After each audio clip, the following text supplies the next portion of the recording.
Hey mini enthusiasts, how you doing? Welcome back. I hope you're having a great day and I hope you're all well. Today we are back on Project Bruce, which is the name I've decided to call this project car. I've got a bit of an unboxing to do, which I'll go through in a minute. But first, just I guess a bit of an update regarding the sales situation or selling situation with the car. So it's probably a little bit hasty saying the car's for sale at any point, because I just got a full inbox of people making inquiries about the car, wanting to reserve it, etc, etc, etc. Now I'm probably gonna have to backpedal a little bit here, because yeah, there's not much point me moving the car on at the moment. It would probably make more sense for me to get the car to a point where it's road legal, roadworthy. And like I say, I want this car to go to a subscriber to the channel. So when I sell this car, it is going to go to a subscriber. One of the first people that contacted me was a long-term subscriber and loyal viewer to the channel. Always leaves comments, very friendly guy. I've met him at a few mini shows, and he asked for first refusal on it. So to be fair, he was one of the first people that contacted me. So I am going to give that person first refusal on the car at the point I decide it's ready to be sold. And then it'll be his choice then whether he wants to buy it or not. So I want to get it to the point where I can pass it on to someone else and they can kind of not continue the restoration, but they can make their own car of it. So I did talk about putting it back on 10-inch wheels. I'd thought about converting it to manual and all of that stuff. I'm just going to get too involved with it. It'll end up owing me too much money, and then the new buyer might not be able to afford it as well. So it's quite funny, the comments people left. I'm going to try and not get too involved. The plan will be to get it running, which we've done. We'll get it through an MOT. We'll get it so it's roadworthy, but I'm not going to worry too much about it cosmetically, because I want that to go to a subscriber and they can then put their own spin on how they want the car to look. So that's the plan. Let's see if we can stick to it. A couple of people mentioned as well about doing a running total of the costs as we go through. So we'll just update you now. So as of today, so I'm a little bit ahead in the video. So I bought the car for £2,000. I then spent £16 on fuel, putting fuel in it. When I drained the tank out, put 16 quid worth of fuel in it to get it running again. I've ordered a battery for it, which was £39.50. And a bonus point is, in the back of the car, when I got it, it had a set of brand new dual clear headlights. And when I saw them, I thought they're quite rare. They're quite difficult to get hold of nowadays. So I'll put that on eBay. So I put them on eBay. They went for £77, which is quite a bonus. So that £77 goes back into the pot. So I'll do the maths afterwards. Maybe I'll stick the total up here. So that is what the car owes me at the moment. I can't forget the labour as well. So that's how many hours labour I've put into it so far. And yeah, I want to keep the pricing sensible so I don't get carried away and it ends up being a show car that I can't pass on to someone else. So get back into the first thing. So a little bit of an unboxing. So this is the battery I bought. A few people commented and asked me where it come from. So it come from a company called batterymegastore.co.uk. That's their web address, www.batterymegastore.co.uk. And even the delivered price, so they do free delivery on batteries, even the price delivered to my doorstep was cheaper than I could buy the equivalent battery from Halfords with a trade card as well. So it's a YBX 1038, it's a Yuasa battery. They're pretty good quality batteries, to be honest. And yeah, the equivalent battery from Halfords retail price was at £76, £80, something like that. And with trade was still about 50 odd quid.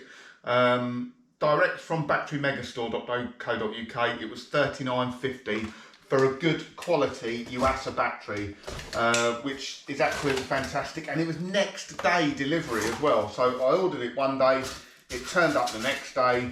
As you can see, it's all nicely packaged. Obviously batteries are quite heavy and they contain acid, so you'd want it to be well packaged.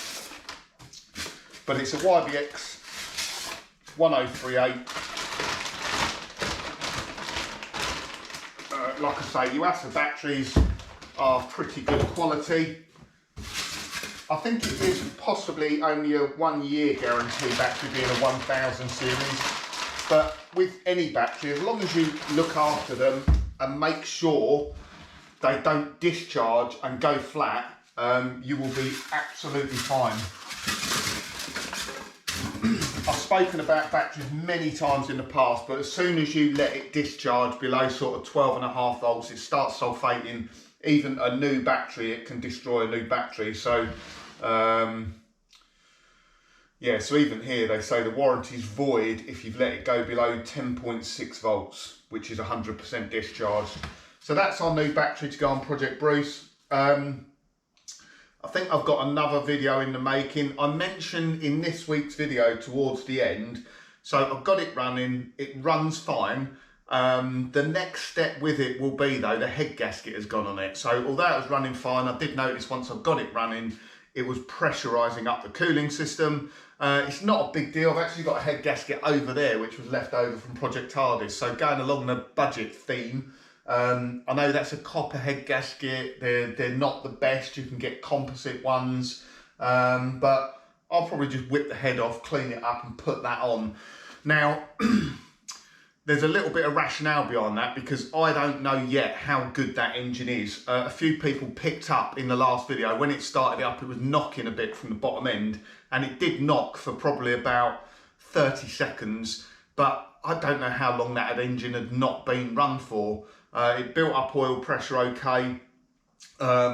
It's a 95,000 mile automatic Mini though. It seems to run fine, it doesn't rattle anymore. So yes, I could spend out a little bit and put a nice composite head gasket on it, but just for the kind of purpose of seeing whether the engine's fine, I'll be using probably that copper head gasket, putting a new head gasket on it, making sure it all pressurises up okay, it doesn't overheat. It runs fine. It seems to drive fine. It goes through the gears fine. Luckily, I've got quite a longish driveway. I can get up through all the gears coming down the driveway. So yeah, fingers crossed on the engine because yeah, really need to sort of ascertain if that engine's good, because if it's not, that's going to add quite a bit of complexity and potentially cost to the project. But hopefully it's just a head gasket gone, and I think that is the reason why the engine had seized, because water, when I looked with a borescope, I could see corrosion right around the top of the bore, and I think water's probably dropped down past the head gasket into the combustion chambers there, and that's why I had rust right at the very top there. So, okay, right, let's get into this week's video. I hope you enjoy it, and catch you again next time. I can't believe I forgot to mention, mini show coming up this weekend. I will be taking all three minis, TARDIS, Sprout and PL. Now that isn't going to happen very often, so yeah, all three minis all cleaned up. I'll show you a little video of them here because they all look great.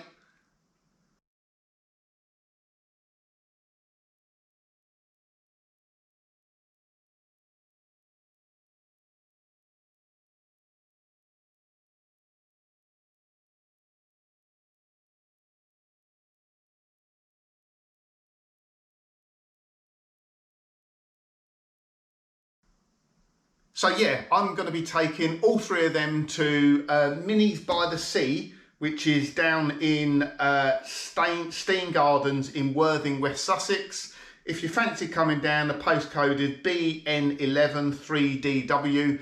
It's free entry, although it'd be nice if you make a donation because they do this mini show for charity. It's a really, really good show. Every year I try and get along there if I'm not on holiday or something else going along. But they put on a great show, great effort. It's not a massive mini show. It's not like Mini in the Park or London to Brighton. It's relatively, I suppose I'd say it's medium-sized mini show, but the location is absolutely perfect. It's right on the seafront at Steen Gardens.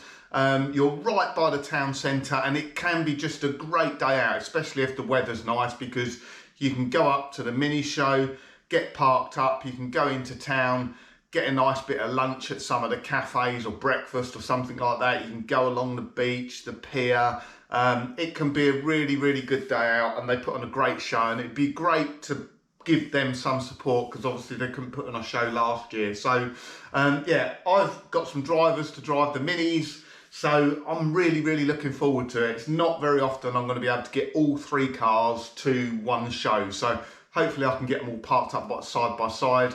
But yeah, if you can get down, it's a great day out. Come over and say hi.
So I thought I needed. So I thought I needed. Thought I needed. So I thought I needed.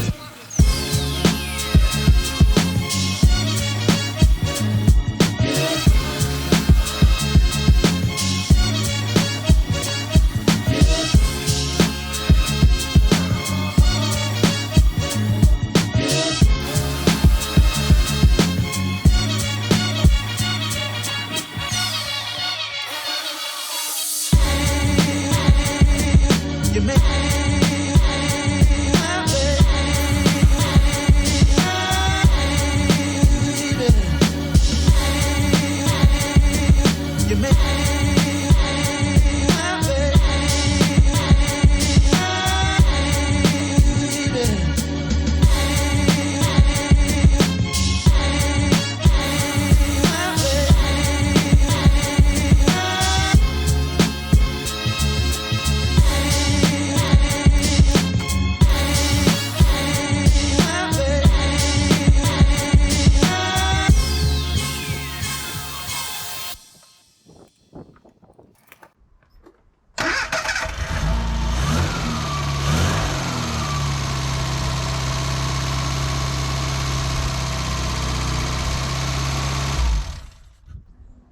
So I'm sure some people might have gasped when I pressure washed under the bonnet. Generally, it's not a good idea unless you know what you're doing and you know where to dry out afterwards. To be honest, on an older car like this, it's less of an issue. None of the connectors are waterproof on it. They will all get wet and you'll have to dry them out afterwards. But it's nothing complicated. There's no ECUs on it. It's just points ignition. So after washing it, I just cleaned out the distributor cap and I made sure I covered areas like the carburetor as well, so we didn't get water down inside. But it's looking, well, it's not great under the bonnet, but it's looking a bit tidier.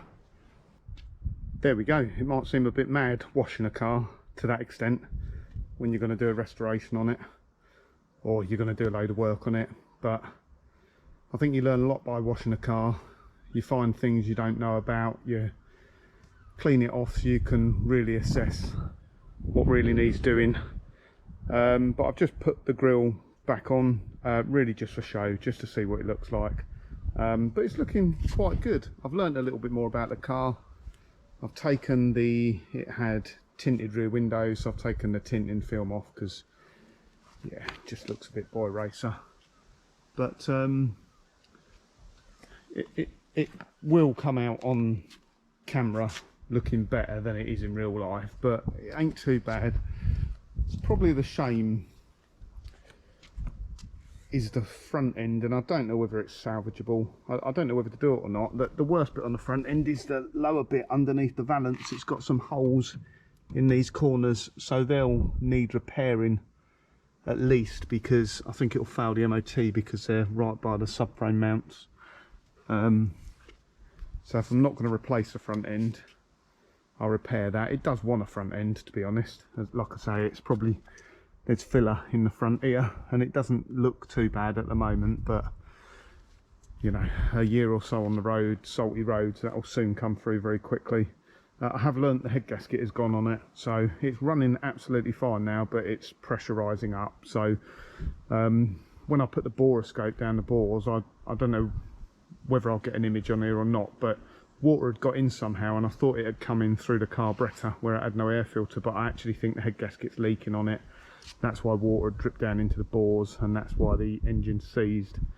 So yeah, what do we know? It wants a pair of seals on it. It wants, ideally, a rear subframe. It's not got a hole in it, it's just been patched up. Pair of seals, rear subframe. Really, ideally, it wants a front end on it. And I'm sure there'll be other bits of welding to do. Oh, there's a bit in the boot floor, right at the back in that corner. But I don't think that's that bad, to be honest. It's one of those projects where you could go mad on it and do a full restoration, or you could just literally get it back on the road, which I think is what I'm going to do. I've already fitted the mini badge off TARDIS, the spare one I had. Again, it just brightens it up a little bit. I want to put normal headlamps in. I've got some spare chrome rings. So it's all coming together quite nicely, to be honest. I hope you enjoyed this week's video. Please give it a thumbs up if you did. Leave a comment down the bottom if you want to know anything. Let me know what you would do with the car. And if you're not a subscriber, please do consider subscribing. We'll be back again very soon.